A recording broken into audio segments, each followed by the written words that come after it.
আমের রাজধানী খ্যাত চাঁপাইনবাবগঞ্জে বইছে বসন্তের সুবাস। গাছে গাছে ফুটেছে আমের মুকুল, চারদিকে ছড়িয়ে পড়েছে মিষ্টি ঘ্রাণ। মুকুল সংরক্ষণ আর ভালো ফলনের আশায় ব্যস্ত সময় পার করছেন চাষিরা। পরিচর্যা, ঔষধ প্রয়োগ, বাগান পরিষ্কার সব মিলিয়ে চলছে জোর প্রস্তুতি। জেলায় 37,487 হেক্টর আমবাগানের এখন একই অবস্থা। অনুকূল আবহাওয়ায় এবছর মুকুলের অবস্থা ভালো বলছেন চাষিরা। গাছে মল টল খুব অন্যায় বেশি আছে, তো গাছ আমরা মালামত করছি, ঘাস জোড়া কাটা, পানি দেওয়া।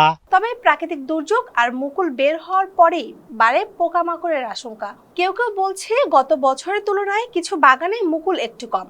আমাদের বাগানে মুকুল এসছে কিন্তু আম হয়নি, তবে কিছু মলছে, কিছু মুকুল সংগ্রহ হয়ে গেছে চাঁপাইনবাবগঞ্জে। জীবন অবাক না করলে কে করবে? 28% মিল্ক ফ্যাটের অবাক করার সাথে ফ্রেশ মিল্ক পাউডার। জীবন অবাক করুক প্রতিদিন। প্রায় সব বাগানে এরকম হয়েছে। আমরা বাগানে কৃষি কাজ করছি। আমরা তবুও ঝড় বৃষ্টি না হলে বাম্পার ফলনের আশা করছে তারা।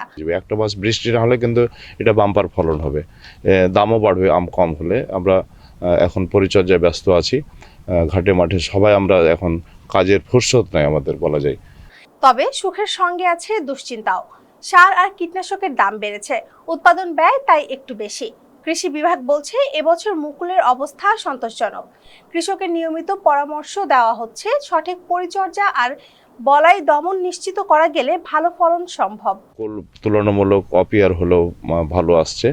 এখন আমরা দীর্ঘ সময় পার করছি যেটা পরিচর্যায়, স্প্রে করছি, বালানাশক দিচ্ছি এবং পানি দিচ্ছি। আর কয়েক মাস পরেই এই মুকুল রূপ নেবে রসালো আমে। মিষ্টি স্বাদে ভরবে দেশ জুড়ে বাজার। আমের রাজধানী চাঁপাইনবাবগঞ্জ আবারও ছড়াবে তার সুনাম। ফেস দ্য পিপলের সাথে থাকার জন্য ধন্যবাদ সবাইকে। জীবন অবাক না করলে কে করবে? 28% মিল্ক ফ্যাটের অবাক করার সাথে ফ্রেশ মিল্ক পাউডার। জীবন অবাক করুক প্রতিদিন।